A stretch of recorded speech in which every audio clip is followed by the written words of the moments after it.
Descripció arxivística aplicada a una realitat cada vegada més datificada i interconnectada, precisa, de fet ho hem vist aquí, d'un canvi del paradigma del web semàntic. A veure, què és el web semàntic? És el web basat en la computació, interconnexió, significat i inferència sobre les dades. A veure, s'ha de passar del model multinivell actual a un nou model, aquí sempre anem a l'engròs, multidimensional. Podem començar per la cosa tridimensional. Les coses sempre aquí van a més, ja ho veieu amb tot el que anem explicant. On tot es pugui relacionar amb tot d'una manera transversal per identificar i reconstruir el context sempre complex d'aquesta informació que estan custodiant els arxius. Aquesta interoperativitat, que si no tampoc té massa sentit. A veure, a la ponència que escoltarem ara parlarem de Records in Context. És la nova norma internacional per descriure els documents en un entorn dedificat i en el domini del web semàntic. Podríem dir que això és l'ABC de la difusió i la contextualització de la informació custodiada pels arxius. És molt important. De fet, a escala internacional, els principals arxius del món estan en procés d'adaptació a aquest nou model i aquesta ponència, us ho dic com a primícia, s'avançaran algunes d'aquestes novetats que ja s'estan introduint i treballant a nivell internacional. Qui ho farà? L'encarregada de fer-ho és la mare de la criatura, és la Florence Clavaud, és l'autora de l'ontologia Records in Context i una de les poques dones que s'han endinsat a l'enginyeria d'ontologies o sistemes de representació del coneixement. N'hi ha molt poques, ho dèiem aquest matí, i el que fa aquesta dona és important, perquè deixa petjada i això és molt important. És conservadora en cap del patrimoni, cap de la missió del dipòsit i projectes digitals dels Arxius Nacionals de França, és membre del centre Jaume Avillon de l'École Nationale de Chartes, on és la responsable de diversos projectes d'humanitats digitals. La Florence, ja la veiem, entra en línia, en directe des de París al Congrés. Benvinguda, bienvenue. Endavant, quan vulguis l'escoltem. Thanks a lot. I just want to check first if you can hear me. Is it okay? Because I'm not here in person, so I want to check if you can hear me, and also if I have shared my screen with you. Is it okay? Or somebody can confirm this. Okay. Fantastic. Thanks. Perfect. Thanks. First of all, I'd like to thank you very much and all the organizers of this Congress for inviting me to present on RIC and how we are using it here in the Archives Nationales de France. I'm also very sorry not to be there. With you in person. I could see how the program is. It's very interesting, and I'm sorry, really indeed, not to be there. Anyway, I try to do something that is understandable even remotely. I have written my slides in French, as I'm French, but you can see, I will speak English.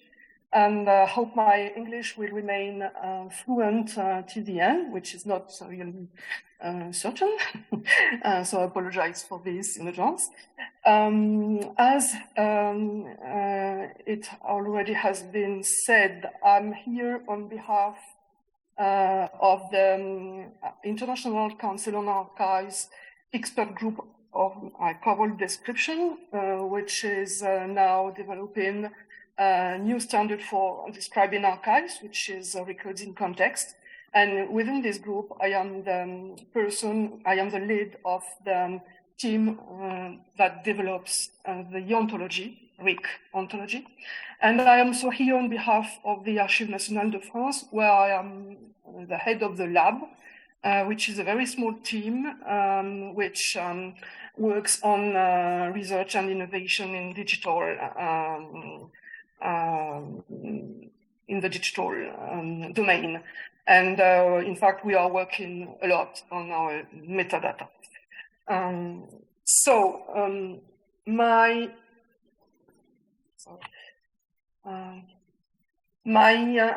presentation will have three parts.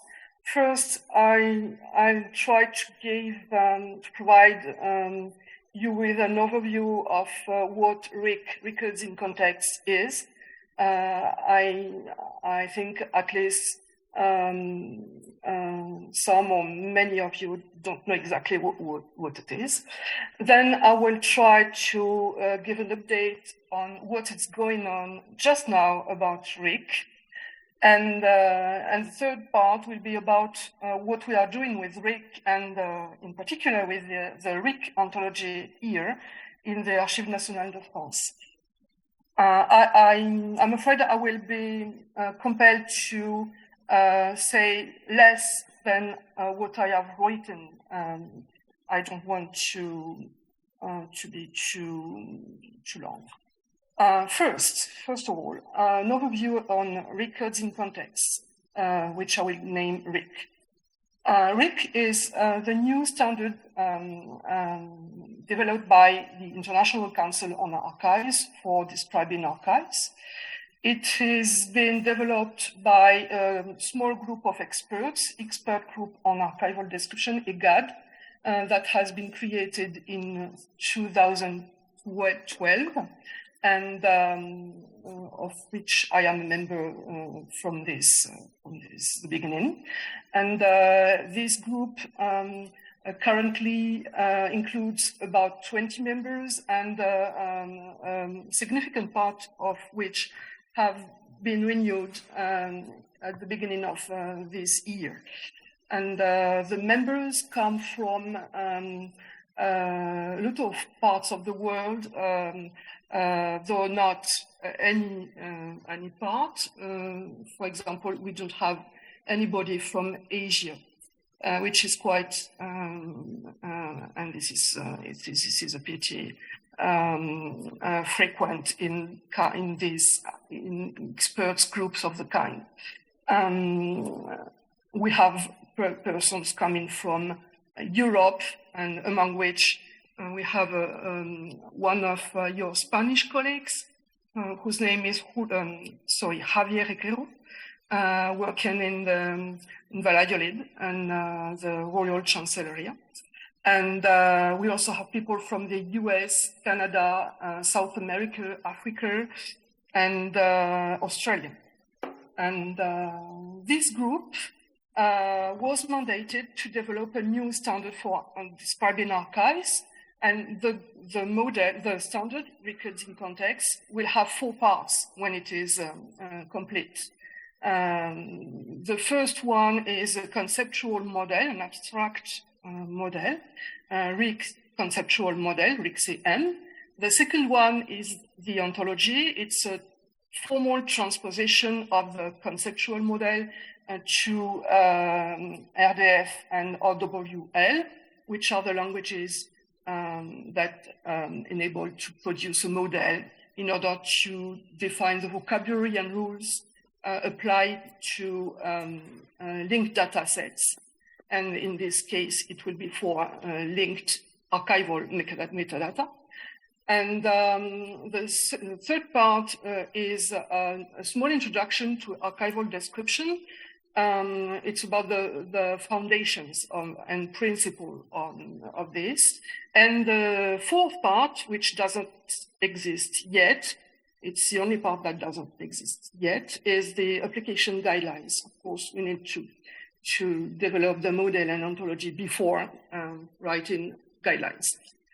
So now, at this time, you just have 3 parts of RIC available.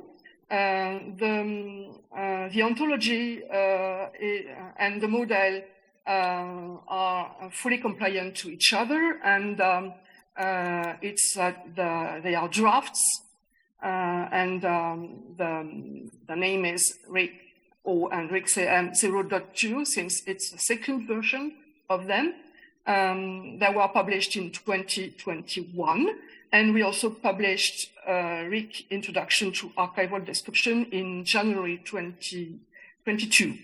I must insist on the fact that these are already usable, and because they are mature enough and consistent. I mean, the conceptual modeled ontology, you can already use them.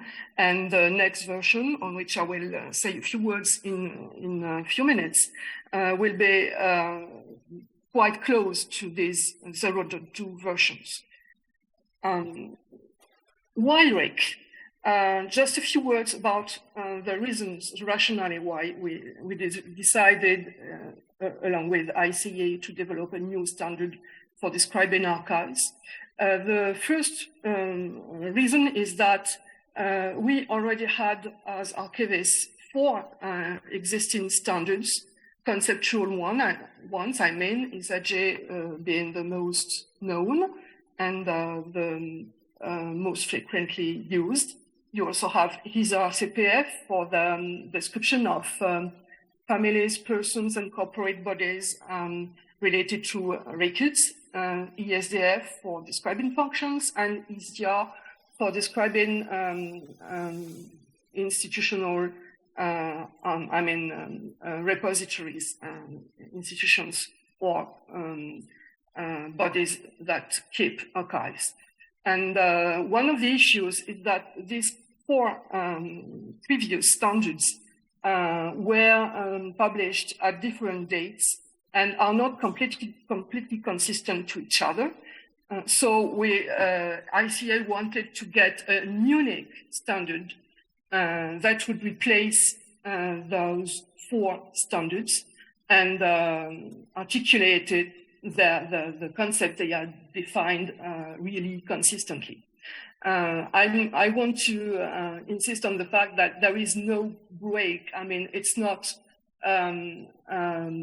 you can, from your metadata, and I will insist again and again on this fact, move to RIC. You can consider, for example, ISAG as a subset of RIC-CM or as a foundation to RIC-CM.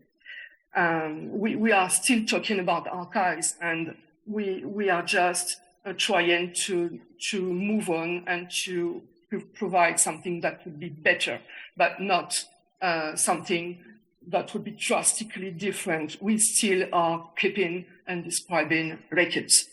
Well, the second reason why it was necessary to have a new standard is that the 4 previous standards do not, in fact, define what they are talking about, or they are defining it using very short glossaries as introduction, or 1 or 2 pages in each of these 4 standards, only about what fonts is, what provenance is, what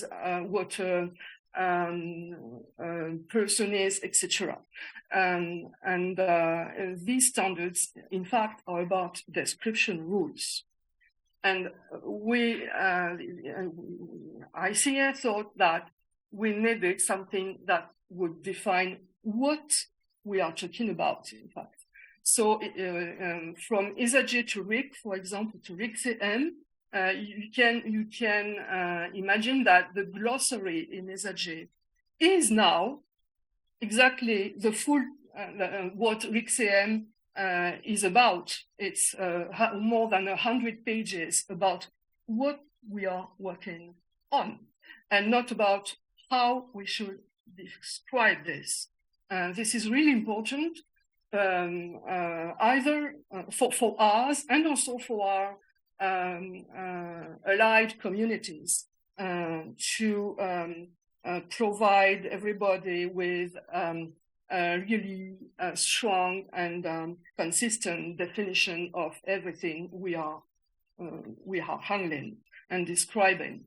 Of course, other reasons are that from the publication, from the time that when ISAG, for example, was published, archival theory and practice have evolved. due to several trends and factors, including the fact that we are now keeping a lot of born digital records. But not only this. For example, I will quote the fact that while the foundation of archival description from the beginning has been archival provenance, organic provenance, more and more archivists use also the concept of functional provenance.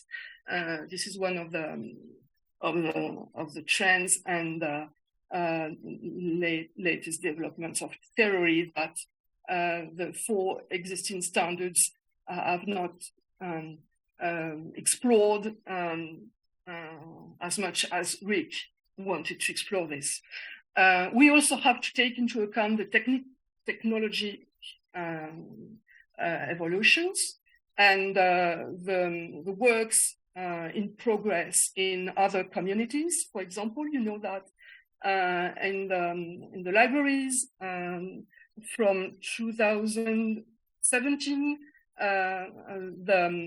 a new model has been used. It's IFLA LRM, Library Reference Model, and we just are following quite the same path. I will go to this in a few seconds. And the most important in this is to say that we want to improve and enhance access to records through better quality metadata in order to facilitate discovering, identifying, selecting, accessing, and understanding records. It's really of course, the main objective. I try to elaborate a bit on this in a few minutes. Well, from these foundations, in what Rick, what makes the difference with Rick? First of all, Rick is more precise and richer than when you take the whole of the 4 previous standards. You find more in Rick, and it also encompasses a lot of more than the main contexts on which archivists have been working when they describe records from a few from the late years. I mean, the archival bond, where you are saying that following ISAG, this, for example, this item or this file is included in this series, and this series is a part of this fonts. This is the archival bond. It's very basic to summarize. And also the organic provenance. This font has been created, accumulated, and or maintained by this entity. This is what we are mainly focusing on when we are using the previous standards. Here, you move to something that is much more multidimensional, and you encompass multiple layers of contexts, and also the history of archives. This is why, for example, in Rick, you have an entity whose name is event. And for these 2 reasons, we think that Rick could more easily be used by records managers than, for example, ISAG can be used by them. Everybody knows that for records managers, ISAG or the other standards at ICA are not so useful. We think that Rick could be also used by these persons when they work in their work. And basically, the most important to understand is that Rick represents archival metadata as graphs. I don't mean here necessarily semantic graph, I mean web linked data graphs. I mean more in a more abstract way, a graph of linked entities, just like IFLA LRM or if you know CRM do. And this is a really strong trend in the cultural heritage communities. And so in order to do this, and which will allow to represent these contextual entities and the archival resources, we have to, in RIC, identify what main kind of objects of interest we have. This is the entities. We have to identify their main features. This is their attributes. And we have to define what kind of relations can exist between the entities. This is the foundations, the principle.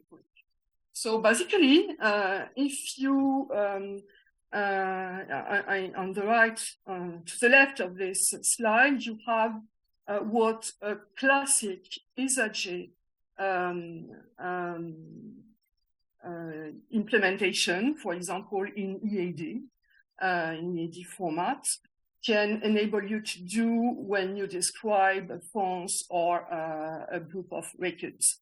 You mainly focus on a sequence of sets. For example, we can imagine fonts that have 3 series. So this is a sequence of objects. And within this object, you have a hierarchy object. And this is what ISAG enables you to do with EAD format if you want to use EAD. And with RIC, what we want to represent is a multidimensional graph. There is no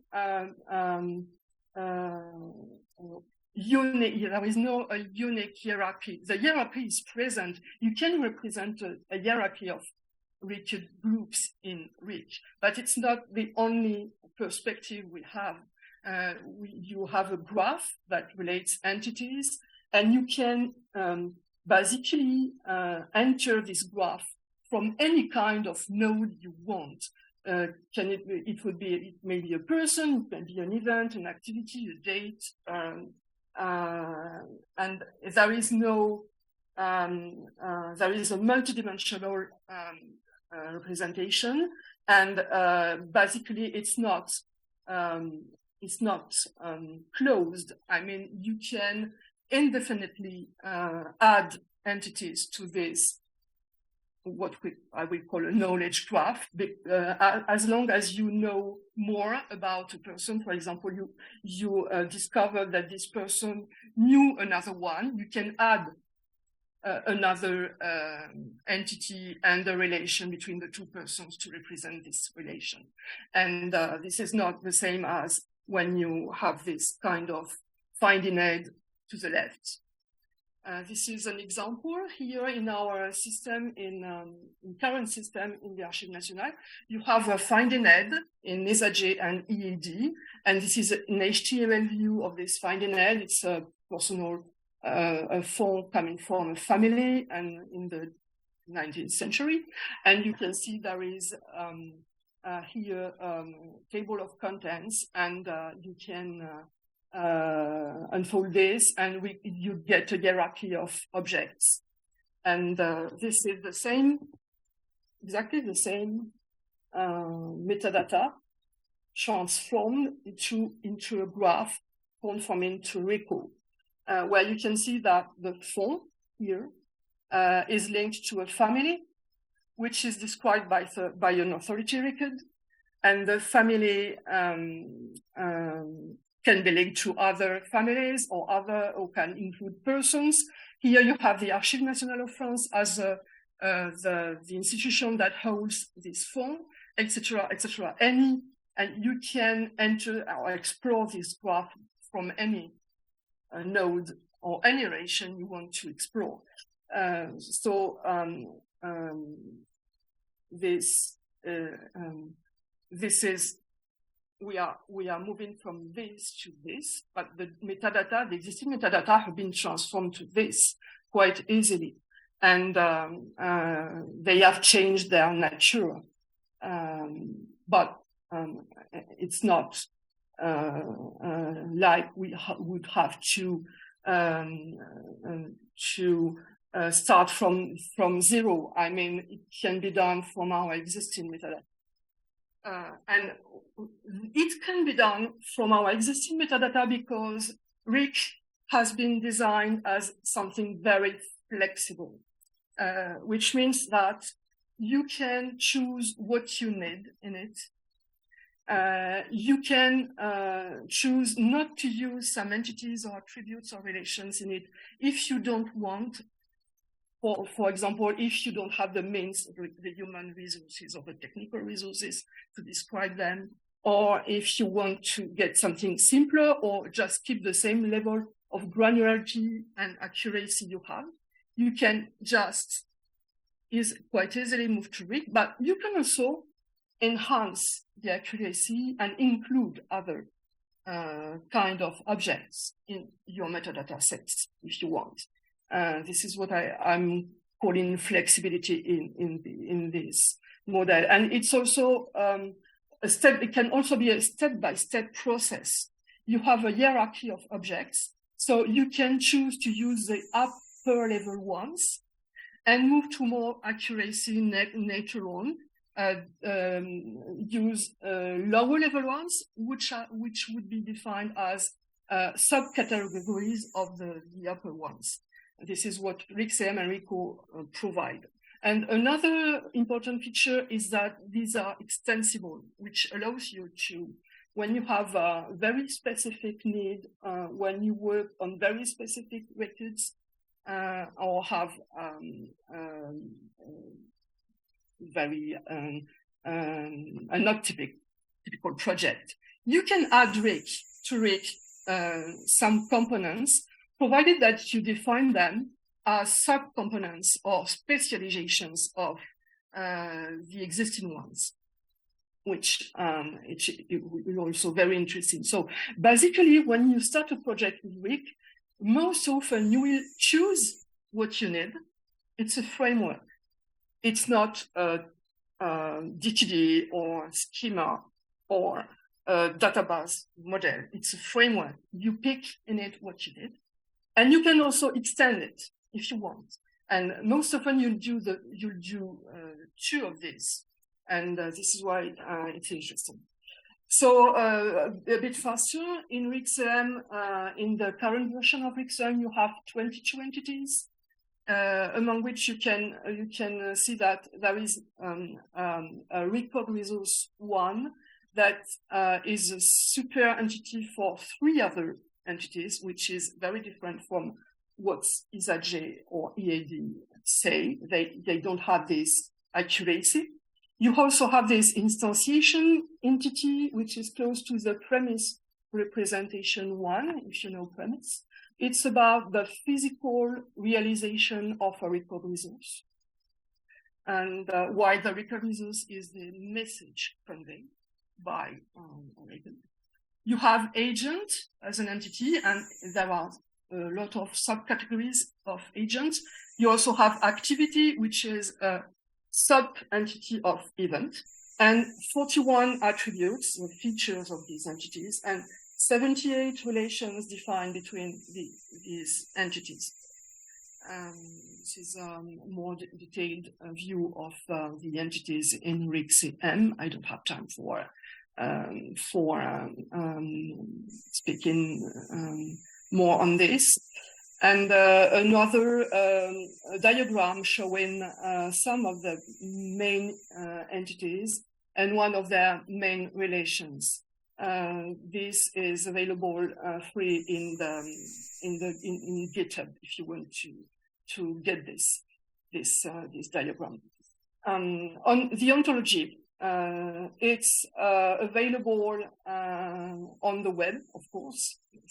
This is one of the main requirements when you want to publish an ontology. It has to be differentiable on the web. So when you go use your browser as a human, and you get this, which is the first page, the beginning of the page. It's really a long HTML documentation. It's generated from the source file, which is an .w file that you can access using this link or using our GitHub repository.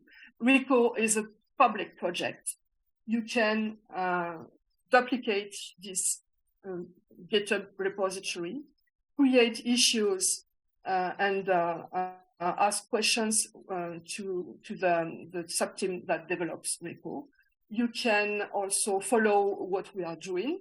And in the repository, you also will find diagrams and a lot of examples. Everything here is licensed. It's a free license, CC BY 4.0.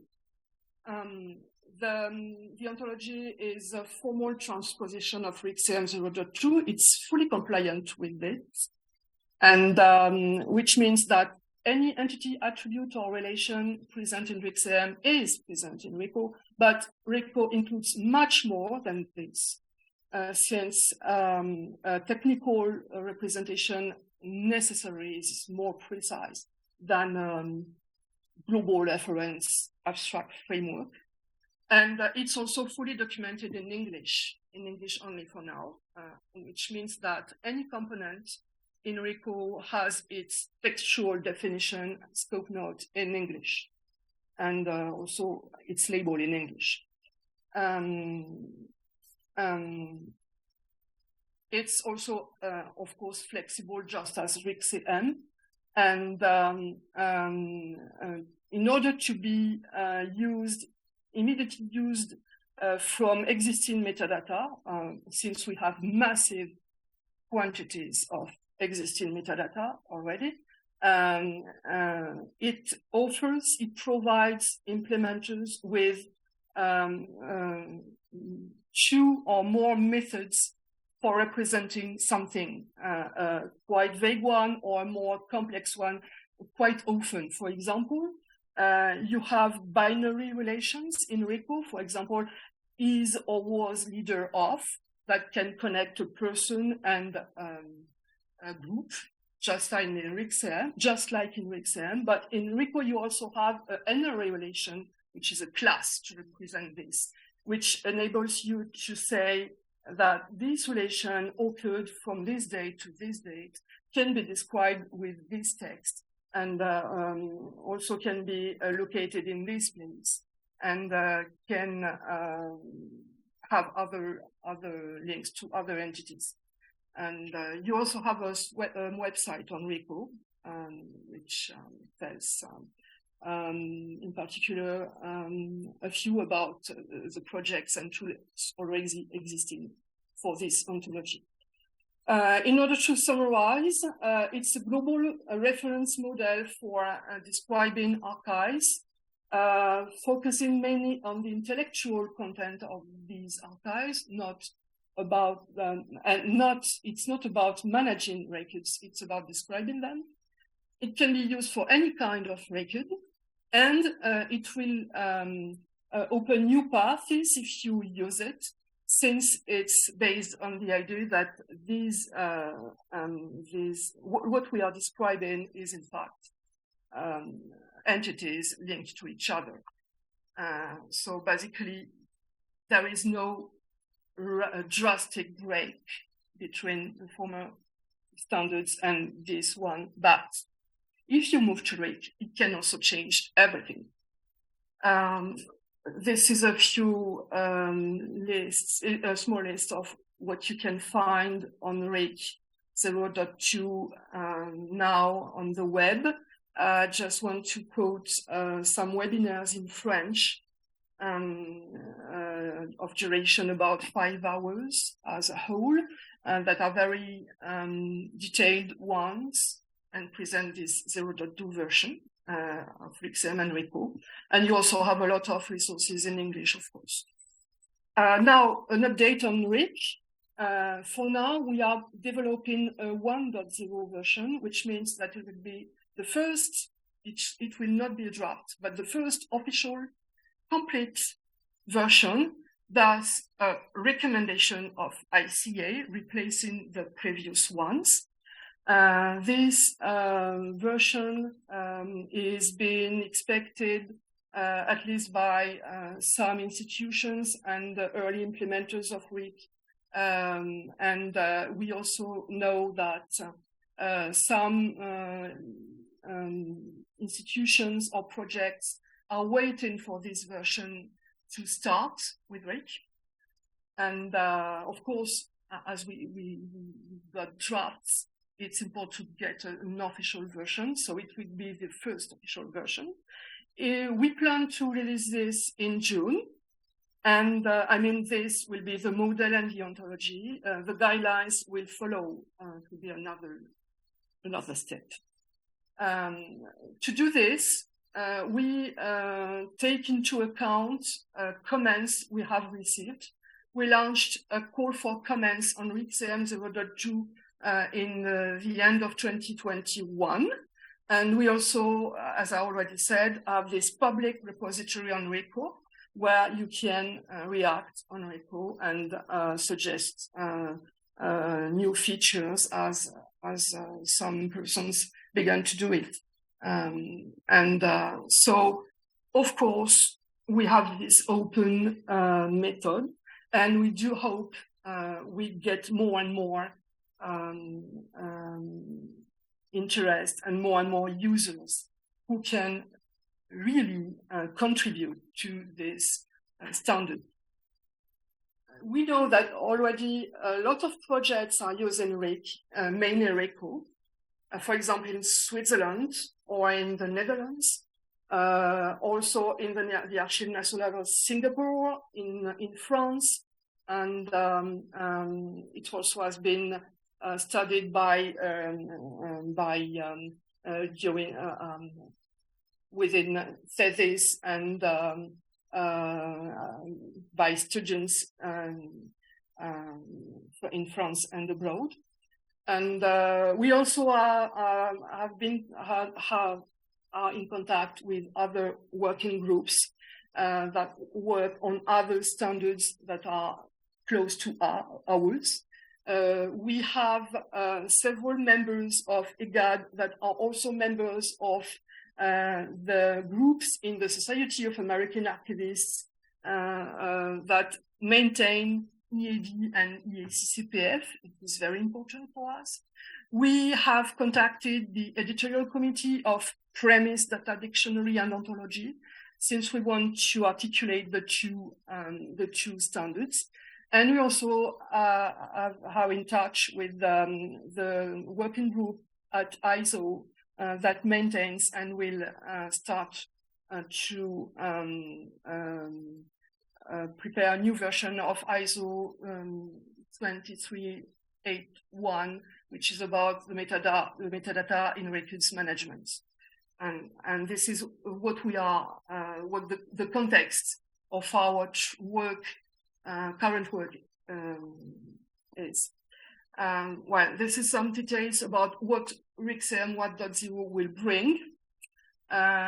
Mainly, we are taking into account all the comments we have received on the 0.2 version, 165 comments, some of them being very detailed one, and that could be split into several ones, some of them being redundant. I mean, it's just, this quantity is a clue, but not enough to say, to understand that this is really a huge amount of suggestions and remarks.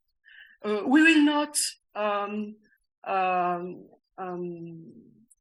make something very different from the current version, but we want to review and modify some definitions and specifications, add a few attributes and relations, also a lot of examples and diagrams, as it has been asked by a lot of comments. And we also add appendices and the first mappings we can prepare. We will also publish the comments received with our answers in a table, and refer to the RIC-CM 1.0 when we have taken the comment into account, to say, well, just go there and you see what we have done with your comments. And also explain when we don't take the comment into account, when we don't do anything with the comment, why we chose not to do anything. As a concern the ontology, of course, it will be compliant, made compliant with the 1.0 version of the conceptual model. We will introduce French and Spanish labels to all the components of RICO. We cannot translate everything to French and Spanish at this stage. It's a huge amount of work, but we will translate the labels. We will add new resources to the public GitHub repository, including some tables and maybe some tools, and probably also modularize RICO. We also have a lot of technical work to do. I won't dive into details because it would be really long and too complex probably. And also mappings between RICO and EGAD, between RICO and EACCP. The guidelines will be published hopefully in 2023, so this year, but by the end of the year, and will include a few chapters, and we'll try to move on later on involving the community. Of course, after this publication, this release, we'll need to organize workshop, webinars, conferences. I want to quote the fact that we will present RIC 1.0 at Abu Dhabi at the Congress, the ICA Congress in October. There will be a panel session on RIC and a workshop on RIC. We also need to translate everything to Spanish and French, which are the two other official languages at ICA. With English, and of course, most important, RIC will have to evolve continuously, taking into account the feedback and the practice that will emerge from the users.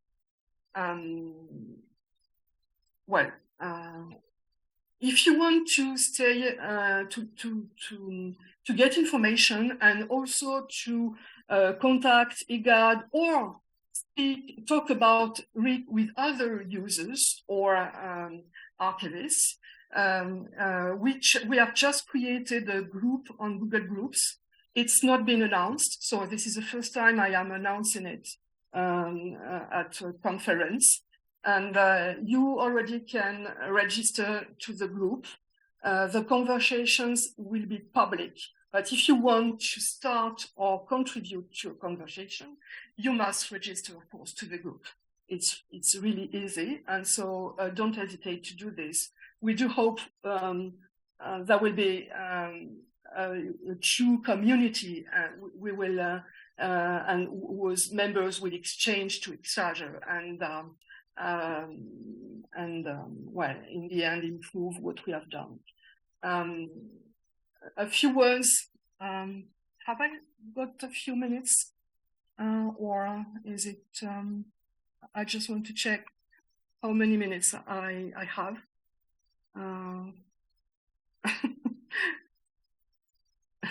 Well, I think I can be. Quicker. Well, what are we doing with RICO here in the Archives Nationales de France? I won't be too long on what the Archives Nationales de France are. It's a very old institution that keeps the public records coming from the French central administration from the Middle Ages to nowadays.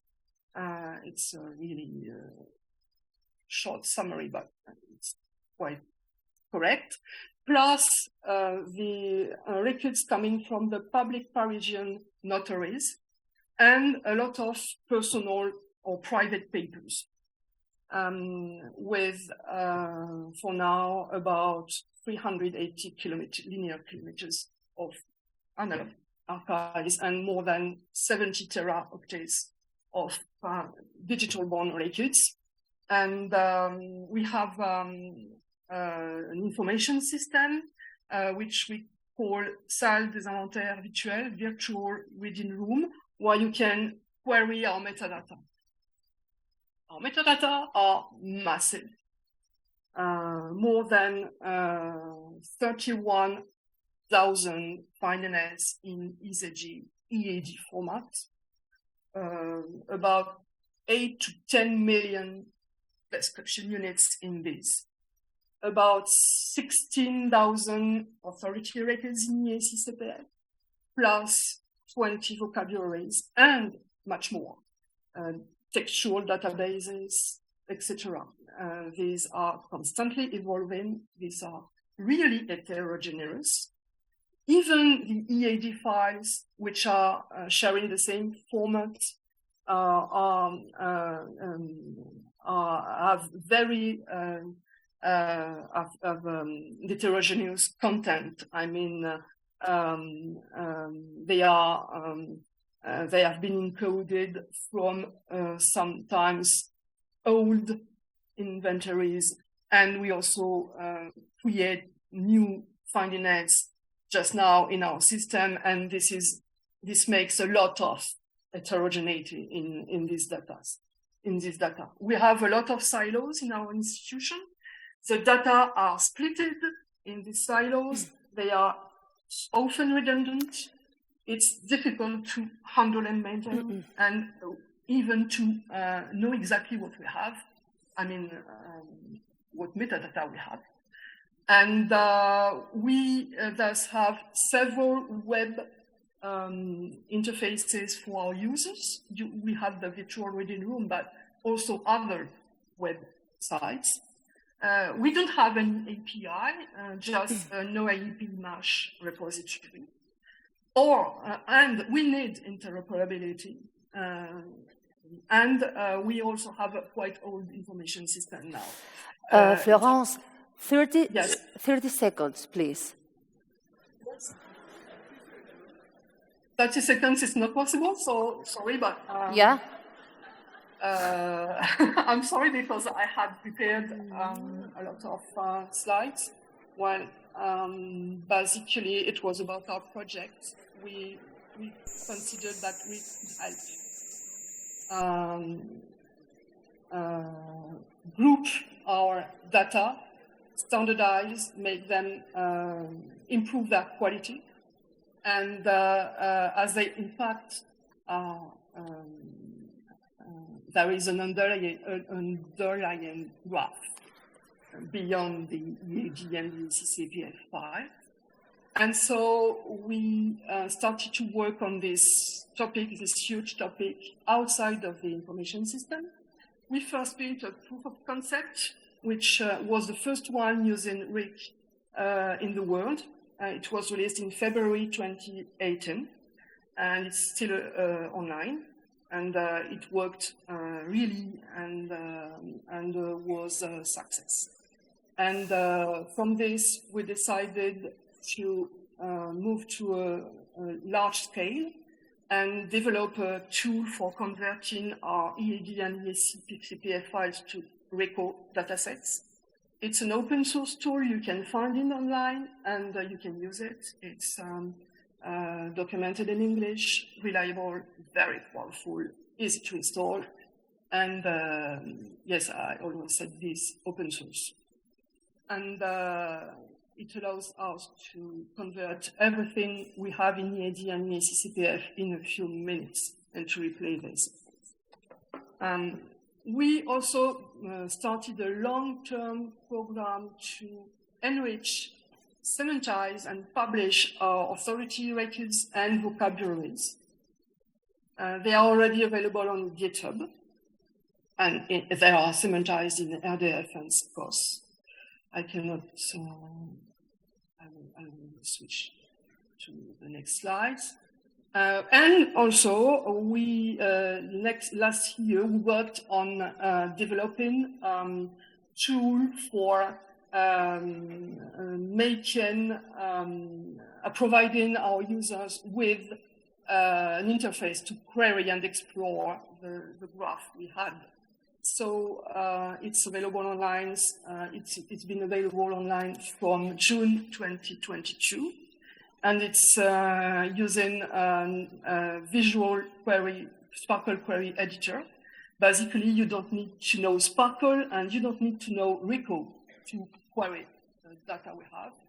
We have semantised a part of our metadata, which is now about 60 million triple in RDF in Rico, and they are searchable using this interface, which is very intuitive. And basically, you build your own questionnaire. You choose what you want to start with. You choose a relation.